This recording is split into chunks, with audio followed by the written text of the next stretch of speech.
ថ្ងៃនេះយើងមកនិយាយគ្នាជាមួយនឹងការដាក់ឆ្នោត DV Lottery សម្រាប់ឆ្នាំ2027ដែលគេតម្រូវឲ្យបងប្អូនបង់ប្រាក់$1ដោយដែលបងប្អូនបានដឹងខ្លះៗមកហើយទាក់ទងជាមួយការដាក់ឆ្នោតនេះបងប្អូនមិនតម្រូវឲ្យបង់ប្រាក់អ្វីទាំងអស់ប៉ុន្តែនៅក្នុងឆ្នាំថ្មីគោលការណ៍ថ្មី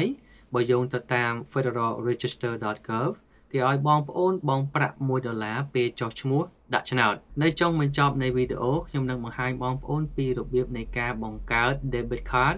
ដោយប្រើធនាគារដែលបងប្អូនមានខ្ញុំនឹងលើកឧទាហរណ៍ពីធនាគារ ABA សម្រាប់ឲ្យបងប្អូនបង្កើត debit card ជាប្រភេទ Visa ដើម្បីបង់ប្រាក់$1នេះយ៉ាងណាមិញតាក់ទងជាមួយនឹងការបង់ប្រាក់$1សម្រាប់ការចុះឈ្មោះលេងឆ្នោត DV Lottery សម្រាប់ឆ្នាំ2027នេះ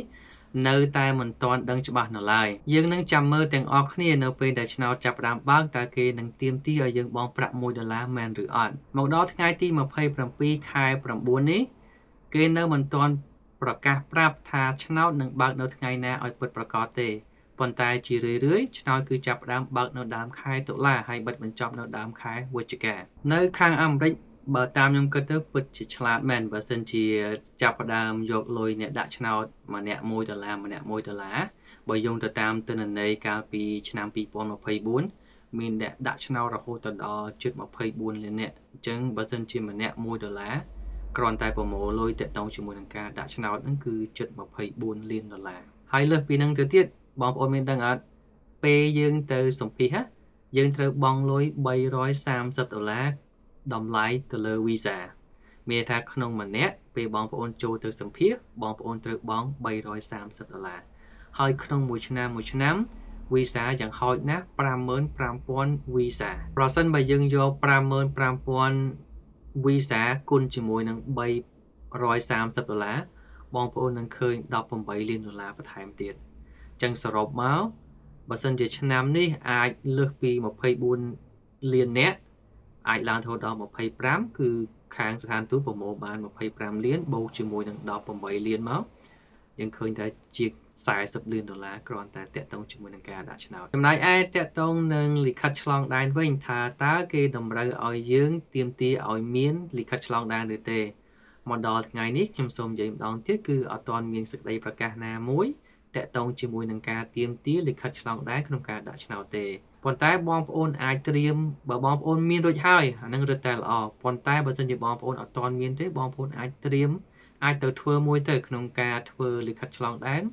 តម្លៃប្រហែលជា$110 $120 $130អីទេប្រសិនជាមិនបានជាប់ក្នុងការដាក់ឆ្នោតនេះក៏បងប្អូនអាចប្រើលិខិតឆ្លងដែនទៅក្រៅប្រទេសបានដែរដើម្បីឲ្យបងប្អូនដឹងពីព័ត៌មានថ្មីតាក់ទងនឹងការដាក់ឆ្នោតនេះបងប្អូនកុំភ្លេច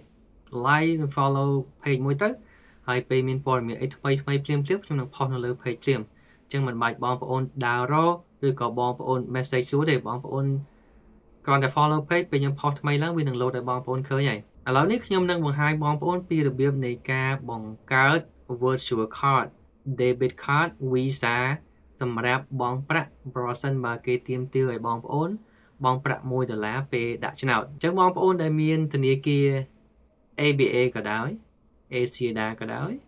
Wing ក៏ដោយនៅធនាគារទាំងអស់នោះគឺមានកន្លែងឲ្យបងប្អូនបង្កើត virtual card នេះគឺជាកាតមួយដែលបងប្អូនដាក់នៅក្នុងទូរស័ព្ទវាមានលេខរបស់វាចំនួន16ខ្ទង់និងមានថ្ងៃផុតកំណត់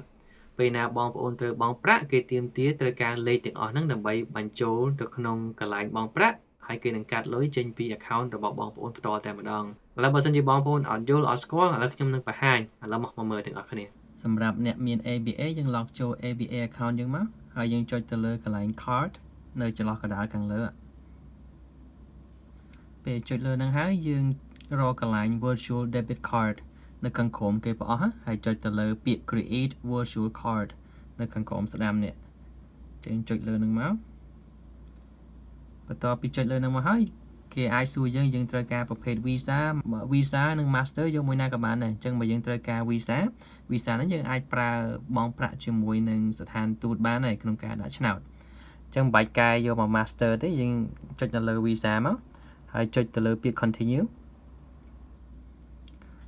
បាទនៅពេលនោះវានឹងប្រាប់ថាយើងចង់ដាក់លុយប្រមាណចូលទៅក្នុងហ្នឹងអញ្ចឹងបើមើលនៅខាងលើនេះខ្ញុំមានលុយ$138.51 ហើយ email ខ្ញុំនៅខាងក្រោមនេះអានឹងបើសិនជាបងប្អូនពេលបង្កើតដាក់ email ឲ្យគេវាមាននៅលើហ្នឹងហើយបើអត់ត្រូវការដាក់ក៏មិនបាច់ដាក់ក៏បានដែរកន្លែងនេះគេដាក់ optional ហើយនៅខាងក្រោមនេះ daily payment limit អញ្ចឹងនៅក្នុងមួយថ្ងៃយើងចង់ប្រើកាតហ្នឹងកំណត់ខ្ពស់បំផុតប្រហែលអញ្ចឹងយើងអាចកែបានយើងវិលចុះវិលឡើងអញ្ចឹងណាឧទាហរណ៍យើងដាក់ដូចជាយើងអត់ត្រូវការច្រើនអញ្ចឹង$1អញ្ចឹងយើងដាក់$15 $10ក៏បាននៅក្នុងមួយថ្ងៃក្នុងការប្រើឥ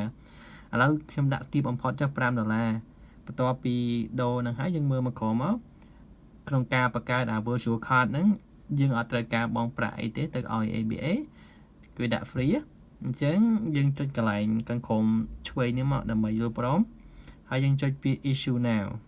បាទឥឡូវនេះវាចេញកន្លែងចុងក្រោយដើម្បី confirm ជាមួយនឹងការបង្កើត virtual card របស់យើងអញ្ចឹងវាដាក់ថា virtual debit card រយៈពេល2ឆ្នាំមានសុពលភាពហើយអត់គិតថ្លៃទេនិងលេខ account យើងនៅលើនឹងមានលេខទូរស័ព្ទនិង email មកបន្ទាប់ពីមើលព័ត៌មាននឹងរួចហើយចុច confirm មកហើយយើងដាក់ passcode យើងចូលបាទនៅពេលនេះគឺយើងបង្កើត virtual debit card នឹងរួចជាស្រេចហើយយើងចុចកន្លែងខាងក្រោមគេបងអស់នេះមកយើងចុចទៅលើពាក្យ go to card ប្រមាណខ្ទង់ទាំងអស់វា16ខ្ទង់ហើយនៅលើកាតវាត្រូវមានថ្ងៃផុតកំណត់កន្លែង expiration date ខែ9ថ្ងៃទី27អញ្ចឹងពេលបង់លុយលេខនឹងហើយគឺជាលេខដែលយើងត្រូវបង់ដាក់ចូលសម្រាប់បង់លុយអរគុណសម្រាប់បងប្អូនដែលទស្សនាពីដើមដល់ចប់ប្រសិនបើបងប្អូនមានសំណួរតាក់ទងជាមួយនឹងការដាក់ឆ្នោតនេះបងប្អូនអាច comment នៅខាងក្រោមបានហើយកុំភ្លេចជួយចុច like subscribe and share សម្រាប់ឲ្យបងប្អូនទាំងអស់គ្នាបានដឹងពីដំណឹងនេះផងបាទសូមអរគុណ